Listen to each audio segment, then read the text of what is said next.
Pada awal Mei 2025, publik sepak bola Asia Tenggara dikejutkan oleh pernyataan terbuka Ketua Umum PSSI, Erick Thohir, yang mengundang Federasi Sepak Bola Malaysia, FAM, untuk menggelar laga persahabatan antara Timnas Indonesia dan Malaysia.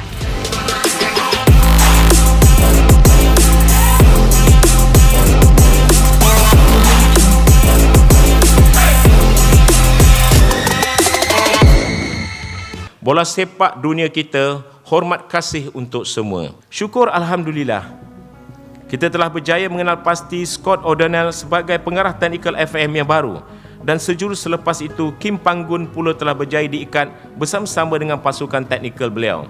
Pertandingan ini direncanakan berlangsung di Jakarta, tepatnya di Stadion Utama Gelora Bung Karno, GBK, sebagai bagian dari pemanasan Timnas Indonesia menjelang putaran ketiga kualifikasi Piala Dunia 2026 zona Asia.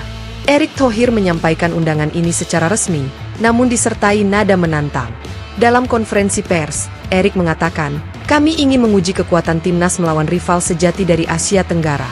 Kami tantang Malaysia untuk datang ke Jakarta, hadapi Garuda di kandang kami." Pernyataan tersebut sontak memicu sorotan, baik dari media nasional maupun regional. Indonesia-Malaysia bukan sekadar pertandingan. Ini adalah laga penuh gengsi, rivalitas panjang, dan emosi. Karena itulah, tantangan ini tidak sekadar ajakan tanding, tetapi memiliki makna simbolis yang dalam, tantangan harga diri, kebanggaan, dan kejantanan sepak bola nasional. Beberapa hari setelah tantangan tersebut, Ketua FAM Malaysia, Datuk Hamidin Mohamad Amin, merilis pernyataan resmi. Ia menyebut bahwa FAM tidak akan menerima ajakan Indonesia karena alasan jadwal yang tidak sesuai dan prioritas yang berbeda. Timnas Malaysia sedang fokus membangun strategi jangka panjang. Laga melawan Indonesia bukan prioritas dalam agenda kami saat ini, ujar Hamidin. Penolakan ini sontak menjadi bahan perbincangan luas. Publik Malaysia terbelah antara yang memahami alasan FAM dan yang kecewa berat. Namun di media sosial, suara yang mendominasi justru adalah kecaman, baik dari kalangan fans, jurnalis, hingga mantan pemain Timnas Malaysia sendiri. Hanya dalam hitungan jam setelah pengumuman penolakan itu, tagar seperti FAM penakut, berani lawan Indonesia, dan malu dengan Erick merajai lini masa media sosial Malaysia. Netizen ramai-ramai mengecam sikap pengecut FAM. Banyak yang menilai penolakan ini bukan karena alasan teknis semata, melainkan karena rasa takut kalah dan malu jika Timnas Malaysia dibantai di GBK.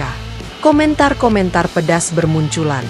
Jangan bicara soal ranking FIFA kalau lawan Indonesia saja takut. Rakyat siap support, tapi FAM malah sembunyi. Mana semangat harimau?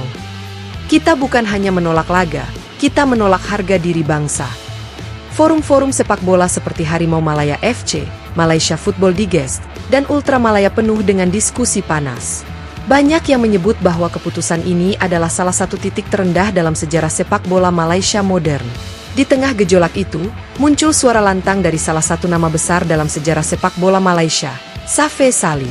Safei, yang dikenal sebagai striker legendaris Harimau Malaya dan pencetak gol terbanyak Piala AFF 2010, tak segan melontarkan kritik pedas kepada FAM. Dalam wawancaranya dengan Astro Arena, ia mengatakan, "Saya sangat kecewa. Sebagai mantan pemain timnas, saya tahu apa arti pertandingan melawan Indonesia. Ini bukan sekadar laga persahabatan. Ini soal kehormatan. Jika kita menolak karena takut kalah, lebih baik jangan pakai harimau di dada kita." Komentarnya langsung menyulut semangat para fans. Banyak yang mengutip kata-kata Safei sebagai simbol kekecewaan publik. Bahkan beberapa media menyebut Safei sebagai suara hati rakyat sepak bola Malaysia. Untuk memahami mengapa penolakan ini begitu kontroversial, kita harus menilik sejarah panjang rivalitas Indonesia-Malaysia. Sejak dekade 1960-an, pertandingan antara dua negara serumpun ini selalu penuh tensi tinggi. Dari insiden flare di GBK, kemenangan dramatis di final SEA Games, hingga adu penalti yang menegangkan, semua menggoreskan kenangan yang sulit dilupakan. Di ASEAN, tak ada duel yang lebih emosional daripada Indonesia versus Malaysia. Oleh karena itu, ketika FAM menolak tantangan yang syarat makna emosional ini, seolah-olah mereka mengkhianati semangat persaingan sehat yang telah dibangun puluhan tahun lamanya. Bukan hanya Safei yang bersuara. Beberapa mantan pemain dan pelatih Malaysia juga turut angkat bicara. Zainal Abidin Hassan, ex-pelatih dan pemain legendaris. "Saya pikir ini kesempatan emas untuk mengukur tim. Kalau takut kalah, kapan kita bisa berkembang?" Azman Adnan, striker era 90-an, Sepak bola bukan soal menang atau kalah, tapi nyali. FAM seharusnya tahu arti laga ini untuk rakyat.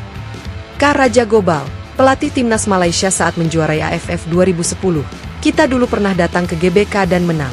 Sekarang kita malah mundur sebelum bertarung. Kritik ini memperkuat tekanan publik kepada FAM, bahkan menyeret pemerintah untuk ikut menanggapi. Isu ini tak hanya menjadi perbincangan di lapangan hijau, tetapi juga masuk ke arena politik.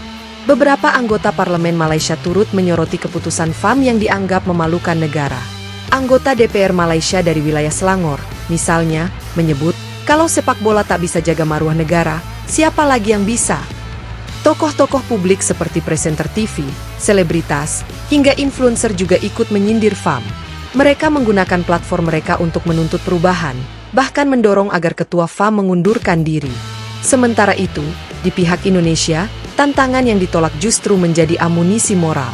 Publik Indonesia ramai-ramai mengejek penolakan tersebut. Malaysia takut, titik. Begitu simpelnya narasi yang berkembang di media sosial Indonesia.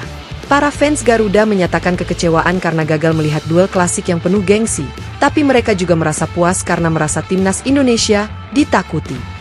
Pemain-pemain seperti Marcelino Ferdinand dan Pratama Arhan pun menyindir secara halus melalui postingan di Instagram dan X, Twitter, dengan emoji harimau yang ketakutan. Dampak terbesar dari penolakan ini adalah merosotnya kepercayaan publik terhadap FAM. Banyak yang mempertanyakan arah dan visi federasi. Apakah FAM benar-benar bekerja untuk kemajuan sepak bola Malaysia, atau sekadar menjaga citra dan menghindari risiko?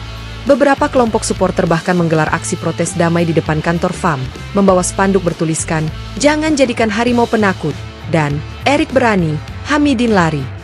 Tekanan yang masif ini memaksa FAM mengadakan rapat internal. Dalam pernyataan terbaru, mereka membuka kemungkinan revisi agenda, namun tetap bersikeras bahwa keputusan sebelumnya berdasarkan analisa teknis dan strategi jangka panjang. Publik menanti langkah selanjutnya. Beberapa mendesak agar FAM mengadakan ulang pembicaraan dengan PSSI. Ada pula yang mendorong agar pertandingan dilangsungkan di tempat netral, seperti Bangkok atau Singapura.